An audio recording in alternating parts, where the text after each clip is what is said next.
Well, another day, another leak about the National Security Agency and its broad global reach. Check out this headline that greeted New York Times readers this weekend. It turns out the NSA has implanted software into nearly 100,000 computers around the world that allows the agency to spy and also to create a digital highway to launch cyber attacks.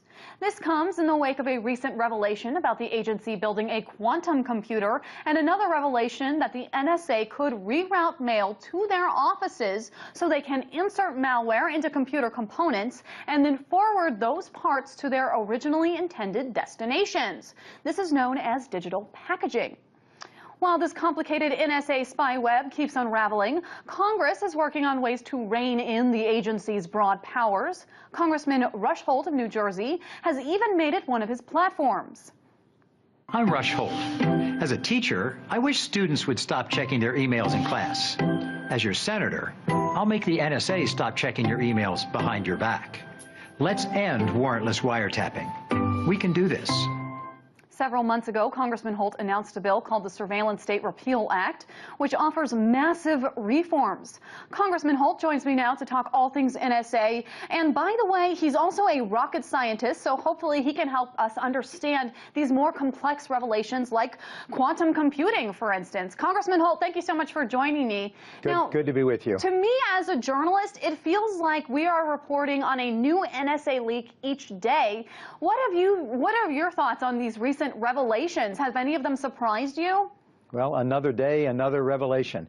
First of all, I should say, lest your viewers be confused, I am no longer a candidate for the Senate, but you're right. I did make stopping this warrantless spying on Americans a platform of my campaign, and I do think that this is a real transgression. And these recent revelations that you talk about, and you listed several of them, really go to show how capable the NSA is. For many people, it's scary how capable they are, and what they can listen in on, what they can manipulate.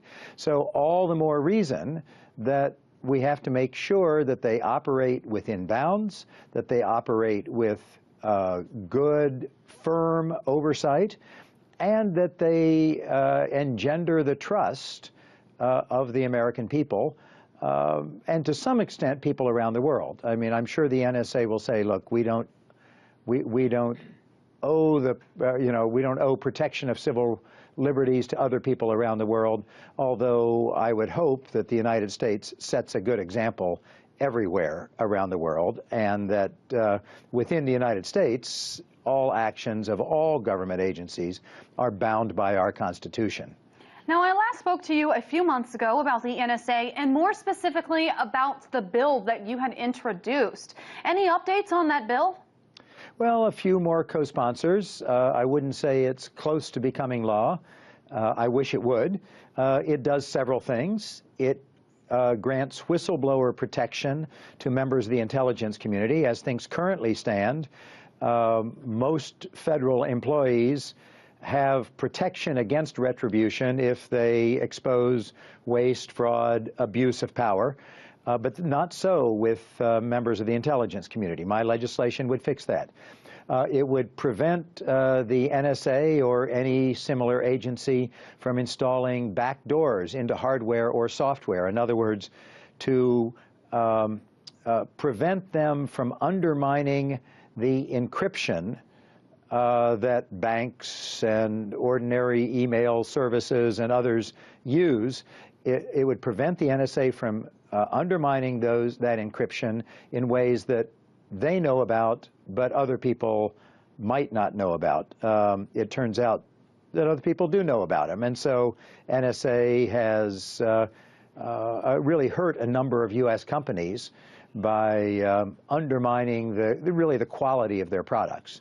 The bill would also repeal the FISA Amendments Act and would remove the justification that the NSA has invoked for seizing the metadata of virtually everyone, saying that, well, we'll treat it with care and we won't abuse people's civil liberties unless we suspect them.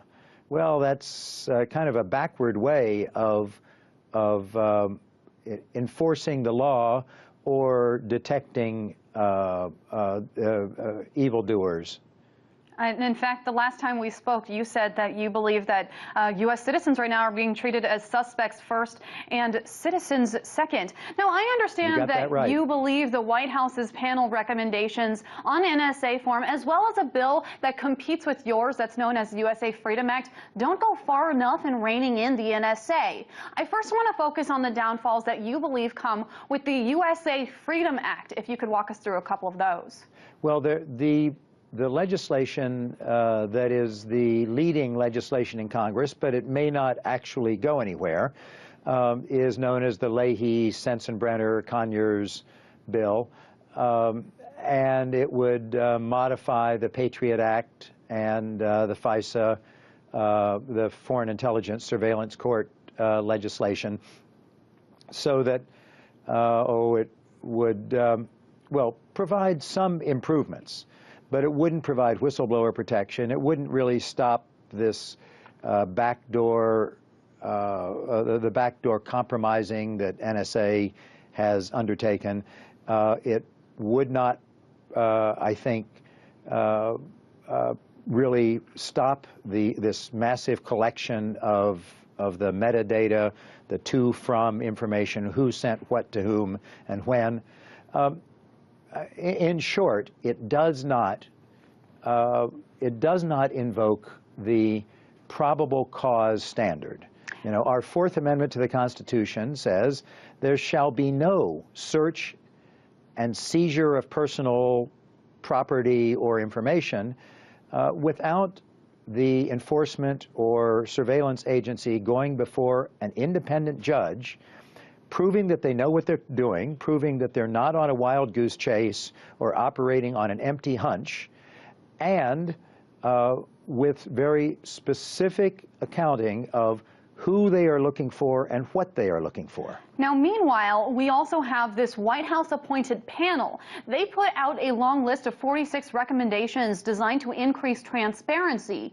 The very day that that review was released, I sat down with one of its authors, Cass Sunstein. He claims that he had complete access to conduct the report, and I asked him if he found anything surprising during his investigation. I want to take a look at his response, and then we'll get yours. I'll be interested. We didn't discover any shocking practices. So our goal was to think about principles that are going to be helpful for the future. And one thing we do is honor and respect the hard work of the intelligence community, which is helping to keep our nation safe and helping to keep our allies safe. And it's important to keep in mind that some of the work is helping to prevent human rights abuses and atrocities abroad. So we want to create sturdy foundations that are respectful of privacy and liberty and not accuse anybody of anything. So he didn't find anything surprising. What do you think about that? I'm surprised that he didn't find anything surprising. I do believe that the committee had very good access. In some cases, they went back to basics. They approached this more or less like the law professors that they are. You know, I think all of us in approaching these things, in going back to basics, have to remember that there are bad actors, there are terrorists, there are people who would do harm to Americans, and the government and the intelligence agencies have a responsibility to detect and deter such people. So that's the starting point. But it's not a trade-off, I don't believe, between safety and civil liberties. In fact, if you adopt a probable cause standard so that those who surveil or enforce have to prove to a court that they know what they're doing, you will get better surveillance, fewer wild goose chases or people operating on their hunches, or you'll have fewer cases where a bureaucrat, a GS-13 in the government will decide who the bad guys are. We don't want those who are doing the surveillance to be the very same ones who decide who the bad guys are. That's a prescription for abuse and a real violation of human rights. That was U.S. Congressman Rush Holt from New Jersey.